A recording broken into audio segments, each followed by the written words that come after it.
Deputy CM చిత్తూరులో పర్యటిస్తున్నారు. ప్రాంతీయ అభివృద్ధి కార్యక్రమాలను ఆయన ప్రారంభించారు. వర్చువల్ విధానంలో రాష్ట్ర వ్యాప్తంగా ఏర్పాటు చేసిన 77 DDO కార్యక్రమాలకు శంకుస్థాపన చేస్తున్నారు.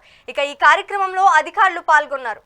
నమస్తే సార్, చాలా ఆనందంగా ఉంది సార్. మరి నా సహచర మంత్రులకు, మరి శాసనసభ్యులకు, అదేవిధంగా అధికారులకు అందరికీ నమస్కారాలు తెలియజేస్తూ, ఏదైతే నరేంద్ర మోడీ గారు ఆశించారో గ్రామీణ అభివృద్ధి ఈ దేశానికి పట్టుకొమ్మలన్నారు. దాన్ని మీరు నరేంద్ర మోడీ గారి ఆశీర్వాదంతో, చంద్రబాబు నాయుడు గారి అనుభవంతో మీరు నెరవేర్చారన్న విషయం కూడా తెలియజేస్తున్నాం సార్. నిజంగానే ఈ రోజు మా పెనుగొండ డివిజన్ లో ఒక ప్రైవేటు ఒక టెంపరరీ బిల్డింగ్ లో ఈ రోజు DDO ఆఫీస్ కార్యాలయం కూడా ఓపెన్ చేశాం సార్.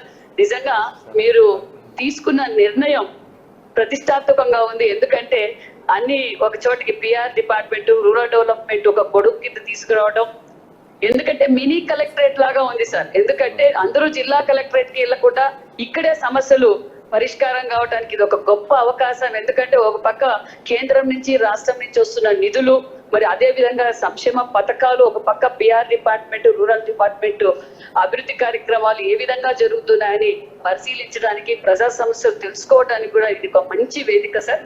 చాలా బాగుంది.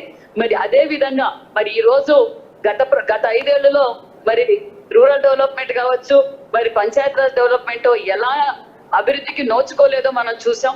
మరి మీరు నిజంగా ఏ ఊరికి వెళ్ళినా ఈ రోజు NRCS ద్వారా రోడ్లు కావచ్చు, డ్రైనేజ్ కావచ్చు, అదే విధంగా ఈ గోకులం షెడ్లు కావచ్చు, మరి అభివృద్ధి ధ్యేయంగా మేము కూడా పనిచేస్తున్నాం సార్.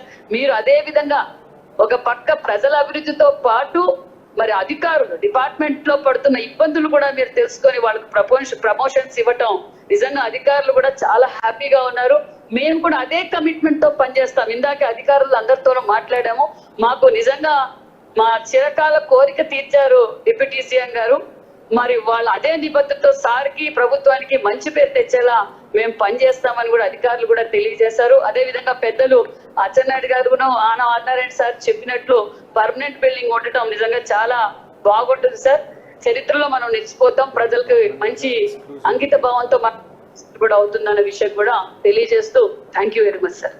మేడం సౌతి గారు, ఇవన్నీ రామనారాయణ రెడ్డి గారు కానీ, మీరు అచ్చెన్నాయుడు గారు మీరు కానీ అడుగుతుంది ఇవన్నీ మన సొంత బిల్డింగ్లే, కానీ మీరు అడుగుతుంది ఎక్స్క్లూజివ్ బిల్డింగ్.